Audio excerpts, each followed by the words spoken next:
Bonjour à toutes et à tous, bienvenue au comptoir du jeudi. Bonjour Emmanuel Baudou. Bonjour, Brieux Pernessin. Emmanuel, merci d'avoir accepté mon invitation. Emmanuel, tu es responsable du pôle, du secteur pôle santé et soins à la personne de la CCI de Maine-et-Loire.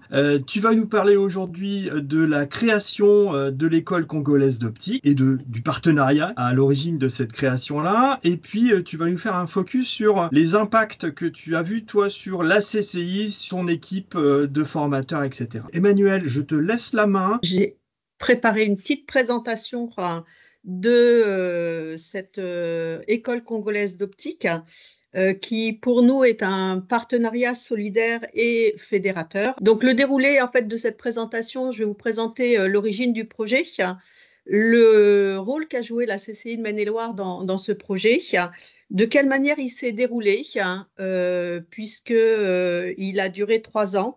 On est en fin de projet. Donc, année par année, je vais vous montrer quelle est l'implication de la CCI de Maine-et-Loire et on terminera par le bilan. Alors, bilan, il ne faut pas oublier le Congo. Donc, je pensais que c'était intéressant et important de faire le bilan pour le Congo et également, bien entendu, pour la CCI, ce que nous, on a pu en retirer. Alors, tout d'abord, l'origine du projet et aussi ses objectifs. Donc, j'ai été contactée en janvier 2021 par un ancien apprenti BTS opticien lunetier, Monsieur Brice Miossec, qui aujourd'hui dirige dans le cadre du groupe Vive Pays de la Loire. Donc, c'est un ancien apprenti et il est venu me voir en me disant, voilà, avec Mutualité Sans Frontières, qui est un bras du groupe Vive au niveau humanitaire, on souhaite avoir un projet humanitaire, c'est-à-dire de mettre en place une formation professionnelle diplômante de métier d'opticien au Congo-Brazzaville. Donc ça, c'était un premier objectif. Et également un deuxième objectif, c'est qu'il était important également de former des opticiens, puisque là-bas, il n'y en a quasiment pas, mais également de former des enseignants congolais, parce que notre objectif en intégrant ce projet avec le groupe Vive et Mutualité Sans Frontières, c'est d'avoir une école d'optique, mais qui perdure et surtout qui devienne autonome. Et pour ça, il fallait qu'on forme également des enseignants congolais. Ces 4 partenaires à travailler activement dans le cadre de ce projet. Donc, bien entendu, le groupe Vive Pays de la Loire, donc le groupe Écoutez Voir, qui a pu mettre à disposition des collaborateurs qui sont allés au Congo-Brazzaville enseigner à certains moments de l'année, hein, et bien entendu de travailler avec nous au niveau du référentiel, c'est-à-dire d'adapter le référentiel également par rapport à ce que l'on vivait au Congo. Un partenaire incontournable, c'est Mutualité Sans Frontières, puisque c'est lui qui va financer le projet. Alors, quand on dit financer le projet, on est parti avec 4 murs, avec de la terre battue, et donc il a fallu mettre en place des travaux, il a fallu équiper l'école, et ils ont financé le projet, notamment avec la prise en charge de tous les frais de déplacement sur place, et pour y aller, bien entendu, avec l'avion. Hein. Et il a été présent, il est toujours présent d'ailleurs, pour coordonner les différentes parties. Le rôle du gouvernement congolais, puisque sans le gouvernement congolais, cette école n'aurait pas pu perdurer, avec l'organisation de l'école, puisque au bout d'1 an et demi a été nommé une direction et un encadrement, et puis il fallait reconnaître le diplôme et la filière au niveau du Congo, puisque ça n'existait pas. Et je termine par notre rôle, puisqu'on a quand même joué un rôle important. Notre principal rôle au départ, ça a été d'élaborer un référentiel. Donc, on est parti du BTS opticien lunetier qui se fait en France. On l'a adapté à la population congolaise. Juste un exemple, on a supprimé dans le référentiel tout ce qui était contactologie, puisque là-bas, ça n'existe pas pour l'instant. Voilà, donc on a fait ce référentiel. On a adapté en fonction de la volonté du Congo également, qui ne souhaitait pas partir sur un BTS en 2 ans, mais qui souhaitait partir sur un BTS en 1 an. Donc, on a adapté aussi le référentiel avec le nombre d'heures qu'il fallait, donc 1400 heures. On a été amené à former les salariés du groupe Vive à la pédagogie. Et ça sera un impact important. Je vous montrerai tout à l'heure à la fin pourquoi ça a été important pour nous de former les salariés du groupe Vive à la pédagogie. Au départ en présentiel, et puis progressivement, ça s'est fait en distanciel, avec l'utilisation notamment de l'outil It's Learning, que l'on a également mis à disposition du Congo. On a organisé les examens intermédiaires et finaux en collaboration avec le ministère congolais. Et puis, bien entendu, on a assuré l'accompagnement pédagogique pendant les 3 années, jusqu'à maintenant, où l'école, elle devient autonome, elle n'a plus besoin, en fait, enfin plus besoin. Si on assurera un suivi encore cette année, mais elle est autonome, elle va pouvoir lancer une nouvelle promotion qui doit démarrer d'ici la semaine prochaine.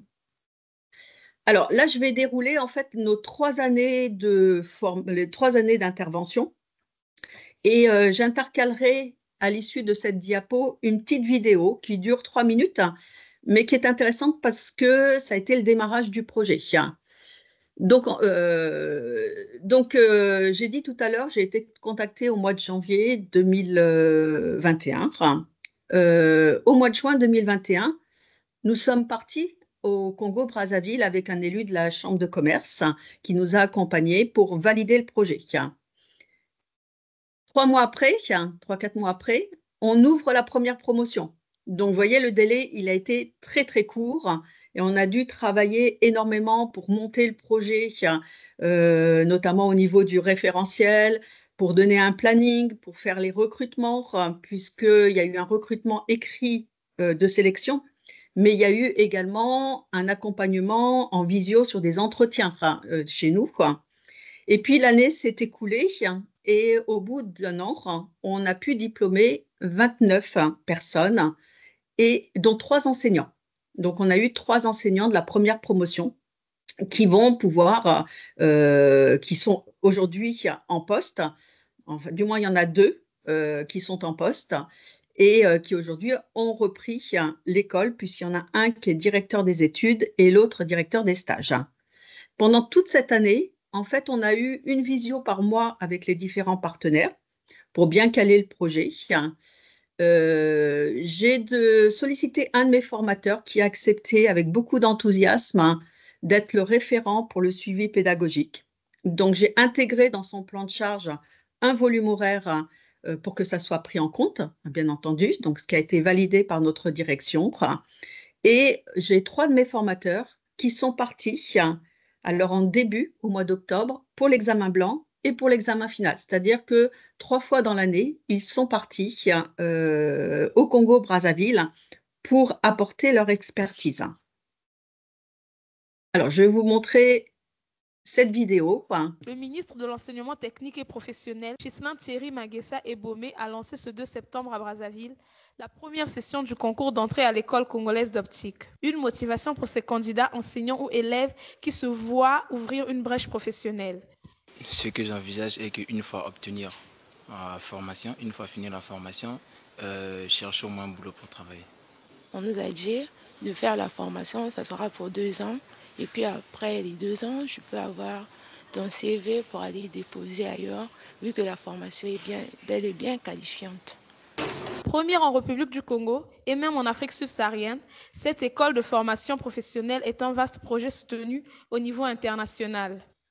Le but de ce projet est donc de faire en sorte que dans les 88 districts de notre pays, il y ait au moins un opticien par district.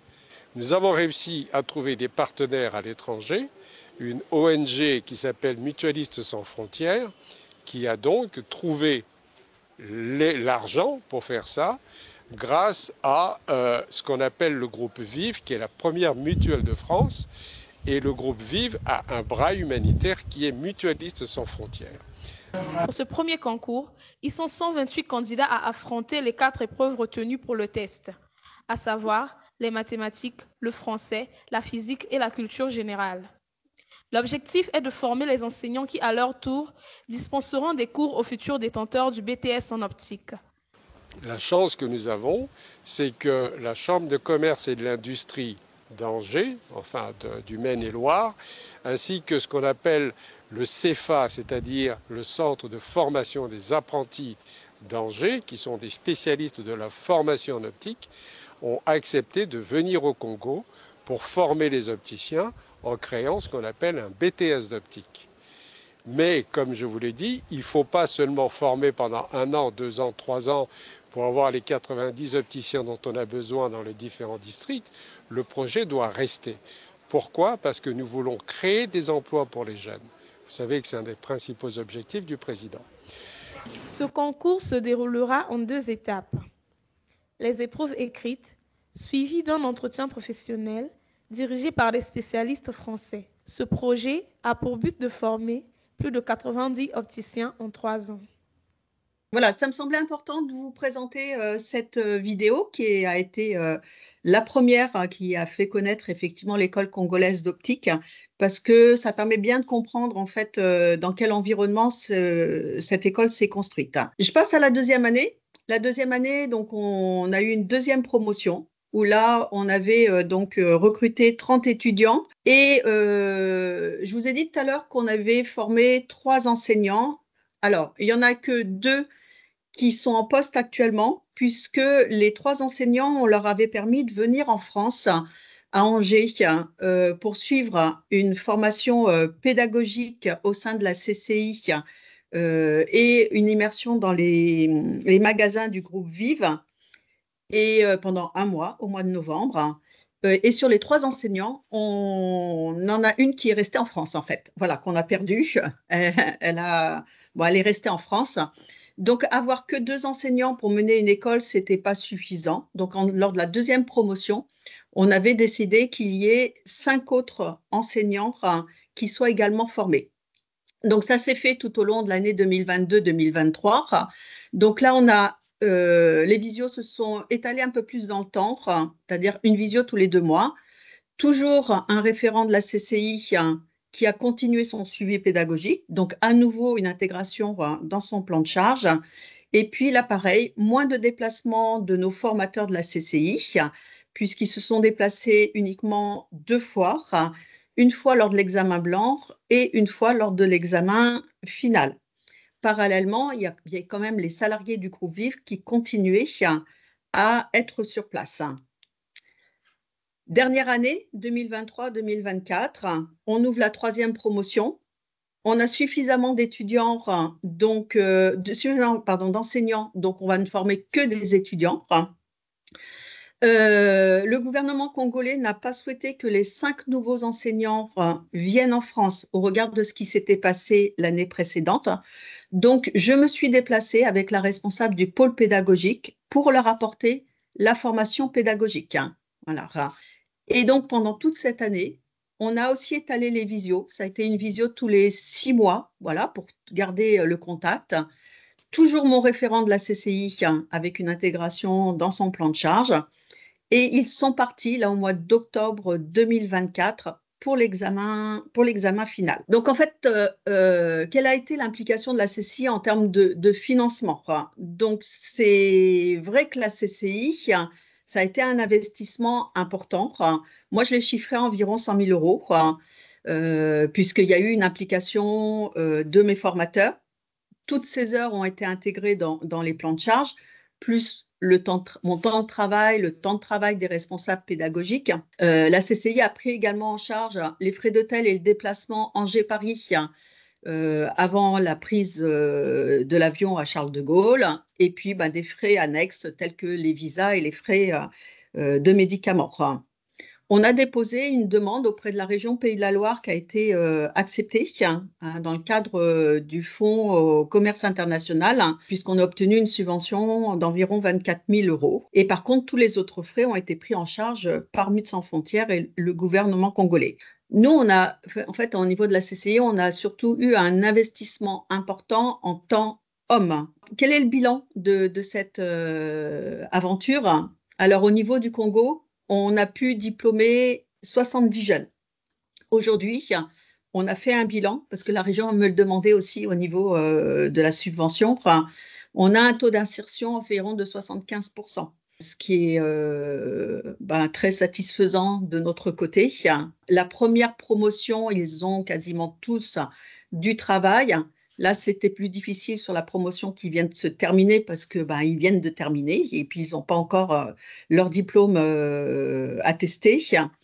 Mais en fait, soit ils ont créé un emploi, soit ils ont eu un emploi, soit ils ont créé leur propre magasin. Il y a eu 7 enseignants congolais qui aujourd'hui sont actifs dans l'école, qui sont reconnus par le gouvernement congolais, donc qui ont été titularisés. Donc, comme je disais tout à l'heure, les 2 premiers enseignants de la première promotion, il y en a un qui est responsable des études et un qui est responsable des stages, parce que c'est une femme. Et là, d'ici une semaine, va commencer la 4e promotion avec 34 étudiants recrutés. Le gouvernement a souhaité qu'on passe sur un BTS en 2 ans pour s'aligner sur ce qui se fait traditionnellement. Donc, je pourrais dire qu'au niveau du Congo, le bilan, il est très positif puisque l'école, elle perdure et qu'il souhaiterait d'ailleurs l'ouvrir à l'international, c'est-à-dire aux pays limitrophes. Alors, au niveau de la CCI, je dirais que, alors pour nous, c'est une incroyable aventure avec la création de cette école qui perdure. C'est aussi un axe de communication que l'on utilise dans le cadre de notre promotion, de nos formations initiales. On a même créé un kakémono lorsqu'on va sur des salons qui montrent un petit peu toutes les actions humanitaires que l'on fait, puisqu'on en fait d'autres. Et on met en avant cette école d'optique congolaise qui a été créée. Donc voilà, c'est vraiment une utilisation qui est faite pour dire on forme des jeunes en France, mais aussi on a cette activité-là qui est intéressante et qui est fédératrice. Et à titre d'exemple, voilà, on a pu mettre en place aussi des actions humanitaires à Madagascar. On envoie des jeunes. Et l'objectif également, c'est qu'à terme, on puisse faire un partenariat entre l'école congolaise, les étudiants, et nos étudiants à nous. Voilà, donc c'est un travail qui va se mettre en place, j'espère, dans les années à venir. Le plus gros, en fait, de retour sur investissement, c'est l'implication totale de mon équipe, qui a pu mettre ses compétences au profit de cette population africaine. Alors, à plusieurs niveaux. Tout d'abord, ils ont adapté leur méthode d'enseignement. Ils se sont retrouvés face à un public qui est différent que de celui en France. Et ils en tirent des enseignements aujourd'hui sur les publics que nous aussi on peut avoir et qui commencent à être différents, avec un petit peu plus d'individualisation, avec des supports, l'utilisation. Voilà, là on a beaucoup utilisé It's Learning, beaucoup utilisé les visios. Donc on peut utiliser nous aussi ces outils-là par rapport à nos jeunes. La cohésion de l'équipe, elle est incroyable. C'est-à-dire que les formateurs qui sont partis, ils se sont découverts aussi en dehors du CFA. Ils ont travaillé ensemble sur un projet qui a énormément de sens. Enfin, l'humanitaire, je pense que ça touche tout le monde et que forcément, à un moment donné, on se sent impliqué. Ça donne un sens à leur métier de formateur. Cette école, elle perdure. Ils ont formé, ils ont accompagné. Il y a eu des créations d'emplois, il y a eu des créations de magasins. Donc, ça donne un sens, en fait, à leur métier. Donc, ça maintient une motivation. Et c'est vrai que lorsque moi, je fais les entretiens professionnels annuels, ça a été quelque chose qui a toujours été mis en avant. Alors, certes, tout le monde aime bien avoir une prime, une augmentation, mais cet aspect-là de projet, ça maintient quand même une autre motivation qui est sur du plus long terme avec un projet qui a du sens.